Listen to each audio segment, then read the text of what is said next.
Hello દોસ્તો, કેમ છો? તો સ્વાગત છે આપણા નવા વિડીયોમાં. તો આજનો વિડીયો છે એ ખૂબ યુઝફુલ થશે. જેટલા પણ ગુજરાત પોલીસ કોન્સ્ટેબલની તૈયારી કરે છે એ નવા વિદ્યાર્થીઓ છે જેમને બુક હજી સુધી લાવ્યા નથી કે લાવવાના છે, તો એમને આ વિડીયો ખૂબ યુઝફુલ થશે. તો લાસ્ટ સુધી બનાવી રહેજો વિડીયોમાં, અને તમને કઈ બુક લાવવા માટે હું રિફર કરીશ અને એ લાવવી જોઈએ તો તમને આ કોન્સ્ટેબલ 2024-25ની જે એક્ઝામ છે એમાં ખૂબ યુઝફુલ થશે. તો જેટલા પણ નવા વિદ્યાર્થીઓ છે એ બધા પણ ફટાફટ આપણી ચેનલને જોડાઈ લેજો અને સબસ્ક્રાઇબ કરી દેજો.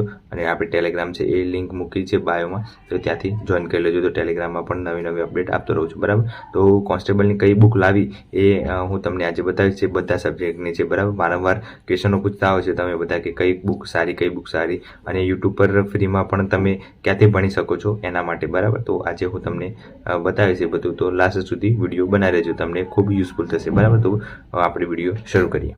Gujarat police constable book list છે, બરાબર. પહેલું મેથ્સ રીઝનિંગનું વેટેજ છે કોન્સ્ટેબલમાં. તો મેથ્સ રીઝનિંગ છે એ 60 માર્ક્સનું છે, 30 માર્ક્સનું ગણિત અને 30 માર્ક્સનું રીઝનિંગ, બરાબર. તો 60 માર્ક્સનું છે એટલે વધારે કરવાની જરૂર છે. તો એના માટે બેસ્ટ બુક કઈ છે? તો નીરજ ભરવાડની બુક લાવી દો તમે, બરાબર. લેટેસ્ટ આવી છે હમણાં એ, અને યુવાની બુક છે પ્રેક્ટિસ કરવા માટે, બરાબર. તો તમે નીરજ ભરવાડની હું તમને કહું છું કે તમે લાવશો તો તમને બેઝિકથી જો તમને ખ્યાલ નથી આવતો તો નીરજ ભરવાડની બુક છે એ સારી છે. તો બેઝિકથી તમને બધું શીખવાડી દેશે, બેઝિકથી એડવાન્સ સુધીનું મેથ્સ, બરાબર. તો એ બુક સારી છે, તો એમ લાવી દેજો એટલે તમને વાંધો આવશે નહીં. પછી બીજું છે કે યુટ્યુબમાં ફ્રીમાં ગણિત ક્યાંથી શીખવું? તો બેસ્કી પાઠશાળા છે, પછી એક્ઝામ કરીને છે, અને કિશન ટેક કરીને છે. આ ત્રણમાંથી તમે કોઈ એકનું ફોલો કરશો તો તમને ફ્રીમાં યુટ્યુબમાં શીખવા મળી જશે. એટલે યુટ્યુબમાં ફ્રીમાં જોતું હોય તો આ બેસ્ટ મટીરિયલ છે, બરાબર. અને બુક જોઈતી હોય તો આ બુક મેં કહી દીધી નીરજ ભરવાડની લાવી શકો છો. પછી તમારી જોડે હોય વેબ સંકુલની કાં તો યુવાની તો વાંધો નથી, પણ બાકી મેં કીધું એ તમે લાવી શકો છો. પછી બંધારણ માટે, બંધારણ 30 માર્કનું છે કોન્સ્ટેબલમાં, એટલા માટે ખાસ જરૂરી છે. તો યુવા બેસ્ટ છે. જો તમારી જોડે કાઝી હોય તો વાંધો નહીં, પણ યુવા બેસ્ટ છે. હું સજેશન કરીશ કે યુવા લાવજો, તો યુવાથી તમને વાંધો નહીં આવે. અને યુટ્યુબમાં વેબ સંકુલની સિરીઝ છે આખી, બરાબર. એ તમે જોઈ શકો છો. વેબ સંકુલ સર્ચ મારશો બંધારણ એમ તો આવી જશે, તો એ કરી લેજો. અને દીક્ષિત તેરસિયા સરનું છે એ પણ જોઈ લેજો, બરાબર. અને મેથ્સ રિઝનિંગ માટે તમારે જો ખર્ચવા હોય પૈસા, 199 આખો કોર્સ છે મેથ્સ રિઝનિંગનો, બરાબર. તો CNK લાઈવ મહેસાણા, બરાબર, એની એપ્લિકેશન છે. તમે CNK લાઈવ મહેસાણા એમ સર્ચ મારશો તો મેથ્સ રીઝનિંગ છે એ તમને 199માં આખું શીખવાડી દેશે, બરાબર. તો સારું છે, બરાબર, સસ્તામાં. પછી ઇતિહાસ ભૂગોળ વારસો માટે કઈ બુક છે? ઇતિહાસ ભૂગોળ વારસો છે એ 50 માર્ક્સનું છે, એટલે 6 થી 12ની પાઠ્યપુસ્તક કરવાની, સામાજિક વિજ્ઞાનની, બરાબર. કાં તો યુવાની NCERT 6 થી 12ની નવી આવી છે એ પાર્ટ 1 અને પાર્ટ 3 લાવી દેશો એટલે ઇનફ છે. એમાં ઇતિહાસ ભૂગોળ અને વારસો કવર થઈ જશે 50 માર્ક્સનું, એટલે NCERT પાર્ટ 1 અને પાર્ટ 3 વાંચી લેજો, બરાબર. પછી કરંટ અફેર, દરરોજનું ન્યૂઝપેપર વાંચવાનું, બરાબર. કરંટ અફેરમાં શું કરવાનું ખાસ જરૂરી છે? એટલે દરરોજનું ન્યૂઝપેપર વાંચવાનું. પછી IC વીકલી આવે છે, જો આપણે ટેલિગ્રામમાં અપલોડ કરી લઈએ છીએ આપણે, એટલે એ વીકલી કરી દેવાનું એટલે વાંધો આવે નહીં. પછી મંથલી કોઈ મેગઝીન, જેમ કે યુવાનું છે, લિબર્ટીનું છે, વર્લ્ડ ઇનબોક્સનું છે, કોઈ બી એક તમે યુઝ કરી શકો છો. વેબ સંકુલનું છે તો મહિનાનું કોઈ બી એક તમે વાપરી શકો છો. કાં તો હું ટેલિગ્રામમાં આપણી ચેનલ છે કરંટ ડેલી અપડેટ્સ, એમાં હું IC વીકલીનું મૂકતો જ રહું છું, બરાબર. તો આપણી ડિસ્ક્રિપ્શનમાં લિંક મૂકેલી છે ટેલિગ્રામની, તો ત્યાંથી જોઈન કરી લેજો એટલે કરંટ અફેર ત્યાંથી તમને મળી જશે. પછી વિજ્ઞાન અને ટેકનોલોજી, વિજ્ઞાન અને ટેકનોલોજી છે એ 6 થી 10ના પાઠ્યપુસ્તકોમાં પણ કવર થઈ જાય છે, જેટલા ટોપિક આપે છે એ પ્રમાણે, બરાબર. સિલેબસ એકવાર જોવાનું અને ટોપિક પ્રમાણે થઈ જાય છે તો 6 થી 10માં આવી જાય છે. કાં તો યુવાની બુક છે એ લાવી દેવાનું એટલે વાંધો આવે નહીં, બરાબર, વિજ્ઞાન ટેકનોલોજીમાં. પછી છે જીકે છે એ પણ ખાસ જરૂરી છે. એટલે જીકે તમે કરો એટલું ઓછું છે, કેમ કે જીકે છે એ આખું સમુદ્ર છે, એમ તમે કરો એટલું ઓછું પડે. પણ એ જીકે તમે યુવા, કાઝી કાં તો વર્લ્ડ ઇનબોક્સ, આ ત્રણમાંથી કોઈ બી હોય તમારી જોડે, મોસ્ટ ઓફલી બધા જોડે વર્લ્ડ ઇનબોક્સની હશે, બરાબર. તો એ હોય તો પણ વાંધો નહીં. બાકી જો તમારે લાવવાની બાકી હોય તો યુવાની લાવી દેજો, કાં તો કાઝીની લાવી દેજો. એ બંનેમાંથી કોઈ એક લાવશો તો તમે લેટેસ્ટ જે નવા પદાધિકારીઓ હોય, કોઈ લેટેસ્ટ નવું કોઈ બી બન્યું હોય, સર્વોચ્ચ અદાલતના ન્યાયાધીશ હાલ બન્યા હોય, એ બધું એમાં આવી જશે. એટલે ખાસ કરીને લાવી દેજો, બરાબર. એટલે જીકે કરવાનું છે તો કોઈ બી એક હશે તો પણ વાંધો નહીં આવે. અને જીકે એટલી ચોપડી કરશો એટલે ઇનફ છે, વધારે કરવાની જરૂર નથી.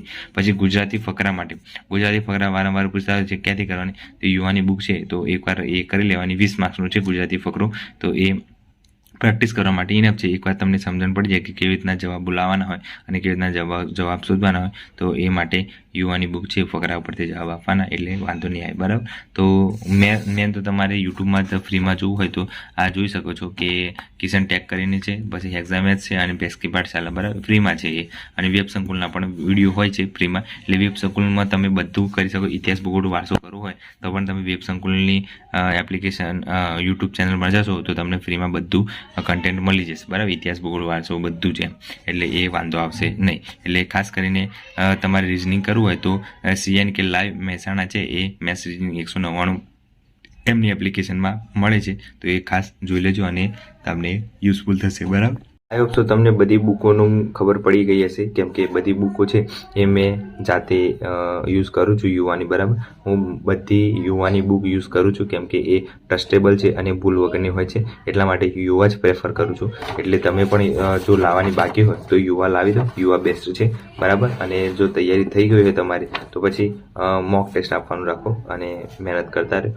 અને એક્ઝામ છે એ એપ્રિલમાં આવશે, બરાબર, કેમ કે જાન્યુઆરીમાં રનિંગ ચાલુ થશે 8મા મહિનામાં, બરાબર. તો 2 મહિના સુધી ચાલશે, એટલે જાન્યુઆરી ફેબ્રુઆરી રનિંગ ચાલશે અને માર્ચ આખો મહિનો છે એ એમાં માર્ચમાં શરૂઆતમાં તો ચાલુ બોર્ડની એક્ઝામ ચાલુ હોવાના કારણે કદાચ ના લઈ શકે, અને 1 મહિનામાં તો શિડ્યુલ આખું બનાવવું પડે કે કેટલા વિદ્યાર્થીઓ રનિંગમાં પાસ થયા છે, તો એ એક્ઝામમાં અપિયર થશે અને કેટલા એક્ઝામ આપશે, બરાબર. તો એનું શિડ્યુલ બનાવી અને બધી કોલેજો અને સ્કૂલો નક્કી કરવાની હોય છે, એટલા માટે 1-2 મહિનો જેવું લાગે. તો એપ્રિલ કાં તો મેમાં એક્ઝામ આપણી કોન્સ્ટેબલની જઈ શકે છે, બરાબર. અને PSIની કદાચ 1 મહિનો પહેલાં આવી જાય, જેમ કે એપ્રિલમાં, કેમ કે PSIનું છે રનિંગ એ જાન્યુઆરીમાં પૂરું થઈ જાય, તો ફેબ્રુઆરી માર્ચ 2 મહિના રહેશે, એટલા માટે એપ્રિલમાં લઈ શકે છે, બરાબર. તો કોન્સ્ટેબલ છે એપ્રિલની એન્ડિંગમાં આવી શકે છે, એટલા માટે ઘણો ટાઈમ છે. એટલે કદાચ જો તૈયારી શરૂ ના જ કરી હોય તો પણ તૈયારી શરૂ કરી દેજો, કેમ કે હજુ 3 મહિના છે, 3.5 મહિના જેવું, એટલે વાંધો નહીં આવે, ઇનફ છે એટલો ટાઈમ, અને એટલા ટાઈમમાં કવર થઈ જાય છે. વારંવાર બધા પૂછતા હોય છે કે આટલા ટાઈમમાં હવે તૈયારી શરૂઆત કરું છું તો થઈ જશે? હા, થઈ જશે, ચોક્કસ થઈ જશે, કેમ કે જે સ્કોરિંગ સબ્જેક્ટ છે એ પહેલાં કરી દેવાના, મેથ્સ રીઝનિંગ છે 60 માર્ક્સનું એ કરી દેવાનું, ગુજરાતી ખાસ કરી દેવાનું, કરંટ અફેર ઉપર ધ્યાન આપવાનું, બંધારણ ખાસ કરી દેવાનું 30 માર્ક્સનું છે. આટલા 3-4 સબ્જેક્ટ કરશો તો પણ તમારો ઓલમોસ્ટ છે એ 120ની આસપાસ કવર થઈ જાય છે. જેમ કે મેથ્સ રીઝનિંગ 60 માર્ક્સનું, બરાબર, ગુજરાતી 20 માર્ક્સનું, એટલે 80 માર્ક્સ એ થાય, બંધારણ 30 માર્ક્સનું, 90 110 તો એ થઈ ગયા, અને GK અને કરંટ અફેર કરશો એટલે 40 માર્ક્સનું એ, એટલે 150 માર્ક્સ સુધી તમે આરામથી પહોંચી જશો, બરાબર. અને બાકી 50 માર્ક્સનું છે એ ઇતિહાસ ભૂગોળ કલ્ચર કરવાનું રહેશે. એટલે મેન જે સ્કોરિંગ સબ્જેક્ટ છે એ ખાસ કરી દેવાના, મેથ્સ રીઝનિંગ અને બંધારણ, બરાબર, એ ઇનફ છે. એટલે મહેનત એટલી કરો કે આ વખતે સિલેક્શન થઈ જવાય. એટલે ટાઈમ છે તો થઈ જાય, 3 મહિના જેટલો ટાઈમ છે તો ઇનફ છે એટલું, અને એટલામાં કવર થઈ જશે, બરાબર. એટલે વારંવાર ક્વેશ્ચન પૂછતા હોય છે, એટલા માટે મારે થોડું ખેંચવું પડ્યું, બરાબર. અને ચેનલ પર નવા તો બધા સબસ્ક્રાઈબ કરી દેજો, ટેલિગ્રામ ચેનલ ઉપર જોઈન થઈ જજો, અને બીજું કંઈ બી અપડેટ આવે છે પોલીસની ભરતીને તો મૂકતો રહું છું ટેલિગ્રામમાં, તો એ તમને ખ્યાલ આવે, બરાબર. અને બીજું કે આપણે મેથ્સની મારી નોટ્સ છે એ તૈયાર થઈ ગઈ છે, તો મેથ્સની નોટ્સ છે 1-2 દિવસમાં હું અપલોડ કરી દઈશ, બરાબર. એટલે તમને યુઝફુલ થશે. તો આવી રીતે ચેનલ પર બનાવી રહેજો અને સપોર્ટ કરતા રહેજો. જય હિન્દ, જય ભારત.